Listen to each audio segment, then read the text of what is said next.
अस्सलाम वालेकुम वरहमतुल्लाहि वबरकातुहू। तो स्टूडेंट, आज का ये जो लेक्चर है हम लोग पढ़ रहे हैं सी प्लस प्लस में, जो कि ये हमारा कोर्स है, और इसके अंदर हम पढ़ेंगे कि how to subtract and multiply two numbers और थ्री नंबर या any number in C plus plus. अब स्टूडेंट, हमारा जो बेसिक यहाँ पे मसला ये होता है कि सब्ट्रैक्शन या मल्टीप्लिकेशन के लिए हम एक बड़ा सा कोड क्यों लिखते हैं, उसे छोटा क्यों नहीं लिखते। याद रखें कि जब आप कोई मशीन बना रहे होते हैं, आप कैलकुलेटर बना रहे होते हैं, तो उसको समझाना पड़ता है कि तुमने कैसे वर्क करना है। अदरवाइज आप अगर सिंपल वे से आप डायरेक्ट उसको ऐड करना शुरू कर दें 2+2, तो वो भी वो कर लेगा, यानी एज अ कैलकुलेटर भी वर्क कर लेता है, लेकिन वो फिर दूसरों के इस्तेमाल के लिए नहीं हो पाता। तो इसलिए स्टूडेंट, आपने सबसे पहले जो है ना, हम देखने जा रहे हैं कि सब्ट्रैक्शन कैसे करते हैं। तो आपको पता है कि कोड को जब हम लिखते हैं तो लिखने का हमारे पास प्रोसेस होता है कि आप ये डाल लिया आपने, और इसके साथ है इंक्लूड। इंक्लूड लिखेंगे और एंगल ब्रैकेट के अंदर लिखेंगे इनपुट आउटपुट स्ट्रीम, और यूजिंग, यहाँ स्पेलिंग नेम के छोटे लिखने हैं, स्पेस STD। तो ये आपने पहली लाइन में लिख लिया हैश, और फिर इसके साथ इंक्लूड और एंगल ब्रैकेट के अंदर input output stream using name space STD। तो ये आपने लिख दिया। तो इसके बाद जो है, मैं आपको इसकी एक एक लाइन पहले भी बता चुका हूँ पिछले लेक्चर में, इसमें फिर से बताऊंगा। आपने लिखा इंटीजर, उसके बाद है यहाँ पे मेन, ये ब्रैकेट डालेंगे, और फिर जहाँ से आपने ये ब्रैकेट शुरू करनी है उसके नीचे जाके लिखते हैं यहाँ पे हम इंटीजर N1 N2। और आप क्या करना चाहते हैं, सब्ट्रैक्शन, तो आपने लिख दिया सब्ट्रैक्शन, और इसके साथ आपने लिखे सेमी कॉलन। अब हमारे पास यहाँ तक आप इसको समझ लेंगे। सबसे पहले जो है हमारे पास एक हेडर फाइल है, उसमें यूजिंग नेम स्पेस STD का इजाफा किया। इंटीजर में हमने लिखा मेन और ये ब्रैकेट डाले, इसके साथ है INT N1 N2 और सब्ट्रैक्शन, ये हमने 3 लिखे। आप यहाँ पे सब्ट्रैक्शन कंप्लीट लिख सकते हैं, या फिर आप कोई और वर्ड भी लिख सकते हैं सब्ट्रैक्शन के लिए। तो ये आपने लिख लिए। अब याद रखें कि आप लोग अभी जो डील करेंगे वो इंटीजर से डील करेंगे। अब इसमें दो खास बातें हैं कि अगर आप यहाँ पे इंटीजर का वर्ड यूज़ करते हैं तो आपको ये मेन के साथ भी इंटीजर ही लिखें। अदरवाइज़ अगर आप यहाँ पे इंटीजर नहीं यूज़ कर रहे तो यहाँ पे ये वर्ड नहीं लिखेंगे। अब आपके पास उसके बाद आप लिखते हैं सी आउट। सी आउट, और सी आउट के साथ हमेशा ये सिंबल डाले जाते हैं, और यहाँ पे हम लिखते हैं इंटर द फर्स्ट नंबर,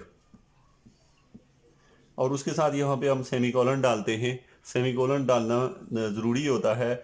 अच्छा, अगर आपने लिखा सी आउट, यानी कि आउटपुट हम लेना चाहते हैं। आउटपुट वो चीज़ होती है जो आपको स्क्रीन पे दिखाई देती है। जैसे आप को मैंने मिसाल दी थी कि ATM मशीन में आप जाते हैं, जो ही कार्ड डालते हैं, तो सबसे पहले कार्ड डालने के बाद वो आपसे कहता है कि इंटर यूर पिन। तो अब वो चीज़ बिल्कुल ऐसे लिखी होती है, यही प्रोग्रामिंग उसमें लिखी होती है। सिर्फ वहाँ पे इंटीजर लिखा होगा, जितने पिन नंबर होंगे, जैसे कि आपसे कहा जाता है कि इंटर यूर पिन, तो उसमें यहाँ पे अगर आपका एक ही पिन है तो आप वहाँ पे लिखेंगे N1 N2, बल्कि जितने भी आपके वो क्वेश्चन आपसे पूछ रहा होता है उन सबको यहाँ लिखा जाता है। अब वहाँ आपसे सवाल पूछा जाता है कि सबसे पहले कि enter your pin, second question होता है कि अकाउंट टाइप कौन सा है आपका, और यानी ऑप्शन देता होता है आपको सेविंग है या फलां फलां है। आप उनमें क्लिक करते हैं तो वो आगे चलता है, एटलीस्ट वो है, फिर जाके आपसे अमाउंट पूछता है, आप वो अमाउंट पुट करते हैं, और वही वही स्टेप इसी तरीके से उनको फॉलो किया जा रहा होता है। लेकिन फ़िलहाल जो है आप एडिशन सीखेंगे, चूँकि हम वन बाई वन प्रोग्रामिंग में आगे जाएंगे, और आप एक प्रोग्राम अगर अच्छे तरीके से समझते हैं तो जस्ट कुछ लाइनें चेंज हुआ करेंगे आप प्रोग्राम के अंदर, तो आप आस्ता आस्ता बिल्ड हो जाएगा आपका C++ में प्रोग्रामिंग करना। तो ये जो आपने लिखा है, और इसके आगे जाके यहाँ पे ये लिख ले 2 कॉमे और सेमी कोलन, और साथ में आप इसको इन्वर्टेड कॉमा से क्लोज कर दें। अच्छा, याद रखेंगे हमेशा ये जो 2 कॉमे होते हैं ये नेसेसरी होते हैं, जिसको सेमी कोलन जो हैं ये हम लाजमी डालते हैं, और इसके साथ साथ हमारे पास सेमी कोलन के साथ यहाँ पे सेमी कोलन नहीं डाला जाता, यहाँ पे सेमी कोलन होता है, यहाँ पे नहीं होता, और इसके बाद तमाम स्टेप्स में सेमी कोलन डाला जाता है। अब हमारे पास है सी इन में जो है, ये हमारे पास आता है N1। अच्छा, N1 जो हमने लिखा इसका मतलब है कि सी इन मीन के जो नंबर आपकी स्क्रीन पे लिखा हुआ आएगा, इंटर द फर्स्ट नंबर आपको दिखाई देगा। आपको जब ये स्क्रीन पे नज़र आ रहा होगा, बाद में जाके हम कंप्यूटर के ऊपर ये प्रोग्रामिंग जब कर भी रहे होंगे, आपको वहाँ पे भी मैं दिखाऊंगा कि जैसे हमें ये नंबर जो है रिजल्ट आएगा, आप फ़ौरन से जो नंबर लिखेंगे, सपोज आपने 10 लिख दिया, आप 10 लिखेंगे तो वो खुद ही N1 के अंदर स्टोर हो जाएगा। मतलब ये जो चीज़ है सी इन मीन के, ये उसके अंदर इन हो जाएगा। तो यहाँ से ये एक तो स्टोर हो गया। अब हमने चूंकि 2 नंबर, 3 नंबर, 4 नंबर जितना रखना चाहते हैं, अब हम दूसरा नंबर लेते हैं जिसको हम ऐड करना चाहते हैं। तो बिल्कुल इसी तरीके से लिखेंगे सी आउट और यही सिंबल डालेंगे, यही इसी तरह। अब हम लिखेंगे enter the second number, enter the second number. बिल्कुल उसी तरीके से यहाँ पे आपने 2 नुक्ते डालने हैं, कॉमन डालना है और आगे यही जो सिंबल है ये डालना है। अच्छा, ये सी आउट में आपने ये लिख लिया और इसको भी आप सेव करेंगे किसके अंदर, सी इन, और ये सेव हो जाएगा N1 के अंदर, सॉरी N2 में, चूंकि N1 में पहले सेव हो चुका था। अब स्टूडेंट हमारे पास है कि हमने 2 नंबर तो रख लिए, अब हम चाहते हैं कि इन नंबर्स को हम क्या करें, सब्ट्रैक्ट करें। अब स्टूडेंट यहाँ पे समझने की बात है कि देखिए मैं लिखता हूँ सब्ट्रैक्ट,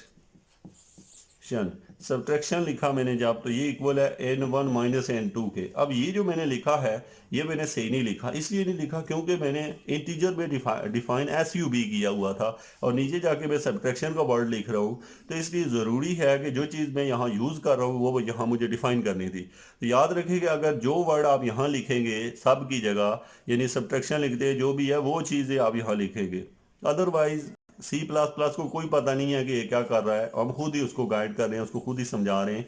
यानी कि आप यहाँ सब्ट्रैक्शन का मतलब उसको ये नहीं कभी भी लेता कि इसका मतलब माइनस करना है, उसको जो समझाया उन्हें। तो सब्ट्रैक्शन के लिए अगर यहाँ वर्ड सब्ट्रैक्शन यूज़ किया, यहाँ अगर यहाँ सब यूज़ किया तो यहाँ पे सब ही यूज़ करेंगे। अब ये दोनों नंबर को माइनस कर चुका होगा, लेकिन वो माइनस करने के बाद उसकी मेमोरी के अंदर मौजूद होगा, हमारी कंप्यूटर की स्क्रीन पे नज़र नहीं आ रहा होगा। अब स्टूडेंट जब हम यहाँ पहुँच जाएंगे तो अब हमने स्क्रीन को देखना भी है, जो हमारा जवाब आएगा। तो अब हम उसका जवाब, जो रिज़ल्ट आएगा, तो वो हम यहाँ पे लिखेंगे, लिख लेता हूँ मैं सी आउट, यानी मैं जवाब देखना चाहता हूँ, और इसके साथ है द। अब देखिए ये वाला सेंटेंस मैंने लिखा सी आउट, ये मैंने डाले हैं 2 से एंगल ब्रैकेट्स डाली हैं, द रिजल्ट इज। अब देखिए ये जो मैंने सेंटेंस लिखा है ये मैंने गलत लिखा है। गलत इसलिए लिखा है क्योंकि ये जो है ना, जब द रिजल्ट इज, अब सी जो कंपाइलर है वो पढ़ने की कोशिश करेगा द रिजल्ट इज, यानी इसको हल करने की कोशिश करेगा, जबकि मैं ये चीज़ डालूंगा ऊपर तो इसको पढ़ने की कोशिश नहीं करेगा, टू द पॉइंट ऐसे ही लिख देगा न्यू। यानी कि द रिजल्ट इज, आगे ये नुक्ते पड़े होंगे और आगे ये जो है ना यहाँ पे 2 इन्वर्टेड कॉमास ऐसे ही रहेंगे और इसको भी हम सेमीकोलन से क्लोज कर देंगे। अब अभी नहीं, बल्कि हमने इसकी जगह क्या रिजल्ट आना है वो आगे लिखना पड़ता है। तो उस रिजल्ट को आप यहाँ पे लिखेंगे, उसकी जो आउटपुट होगी, यहाँ पे आगे मेरे पास जगह नहीं है, इससे आगे लाइन में आता है ये, यहाँ पे आपने लिख देना है, ये ब्रैकेट डालेंगी और साथ में यहाँ पे आप लिखेंगे सब्ट्रैक्शन। सब्ट्रैक्शन यानी कि आप क्या करेंगे, वो वर्ड जो आपने यहाँ यूज़ किया, और याद रखिए यहाँ पे भी वही लफ्ज़ यूज़ करेंगे आप। अगर यहाँ पे सब था तो यहाँ पे सब्ट्रैक्शन कर ले, यहाँ पे भी वही वर्ड यूज़ करना है आपने। तो यहाँ पे सब्ट्रैक्शन लिखा, इसका मतलब क्या होगा कि सब्ट्रैक्शन पहले से निकला हुआ होगा। निकला मीन यहाँ पे उसका जवाब कंप्यूटर को याद होगा कि कितना आंसर है, वो आंसर इसने याद रखा होगा। जब हम ये कमांड देंगे सी आउट और यहाँ पे द रिजल्ट इज, ये सेमी कोलन और ये चीज़ें डाल लेंगे, तो अब हम यहाँ पे आएंगे तो सी आउट के अंदर, यानी ये लाइन इसी के आगे है और यहाँ पे लिख देंगे सब्ट्रैक्शन। और सब्ट्रैक्शन के जो स्पेलिंग वगैरह हों या जो भी चीज़ें हों वो इससे मैच करनी चाहिए। अगर रॉन्ग स्पेलिंग है फिर भी आपको ये तीनों चीज़ें आप उसमें मैच करनी चाहिए। तो ये आपका अब आउटपुट में आपको दिखाई देगा, क्या चीज़ दिखाई देगी, बिल्कुल ये आउटपुट में यही चीज़ आपको सामने आ जाएगी, आपकी स्क्रीन पे नज़र आ रहा होगा। सब्ट्रैक्शन की जगह क्या लिखा हुआ आएगा, जो नंबर यहाँ पे आएंगे N1 में से N2, N1 और N2 आप अपनी मर्ज़ी से देंगे क्योंकि आप तो सॉफ्टवेयर बना रहे हैं खाली।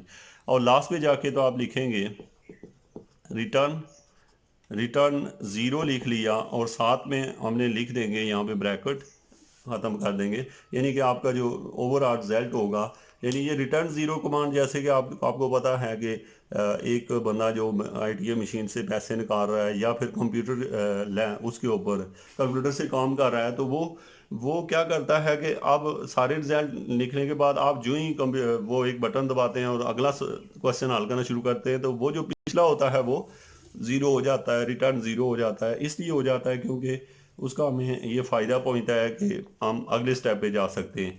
इसी तरीके से ATM मशीन में भी हमें ये फ़ायदा होता है कि हम कोड के दौरान जब अपना कार्ड निकाल लेते हैं, तो वो रिटर्न ज़ीरो करके वो सारे आपका कोड नंबर और सारी चीज़ें बुला देता है। अगर ऐसा ना होता तो अदरवाइज़ वो अगला बंदा भी आके आपके अकाउंट से ही पैसे निकाल रहा होता। तो ये स्टूडेंट आपका था प्रोग्राम फॉर सब्ट्रैक्शन।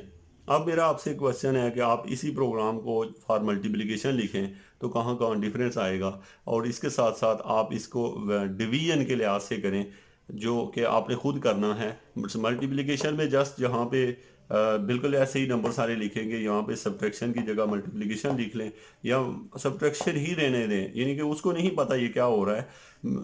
आपने यहाँ सब्ट्रैक्शन लिख दें और यहाँ पे मल्टीप्लिकेशन डाल दें, लेकिन आपने समझना है कि सब्ट्रैक्शन को मतलब हमने मल्टीप्लिकेशन लिया हुआ है। यानी आपको समझने की बात यह है कि इस वर्ड की यहाँ पे अहमियत कोई नहीं है, जस्ट हमने अपनी समझ अपने तरीके से इसको बनाया है, और यहाँ पे जो वर्ड लिखेंगे वही हम यहाँ लिखेंगे, वो यहाँ। लेकिन असल जो चीज़ है यहाँ पे ऑपरेशन के मीनिंग में आता है कि जो ऑपरेशन आपने यूज़ किया है वो कौन सा है, यानी प्लस या माइनस। अब स्टूडेंट आप एक प्रोग्राम लिखेंगे जिसके अंदर आपने कोई 3 नंबर लेने हैं और उनको ऐड करना है, उन्हें मल्टीप्लाई करना है और उन्हें डिवाइड करना है।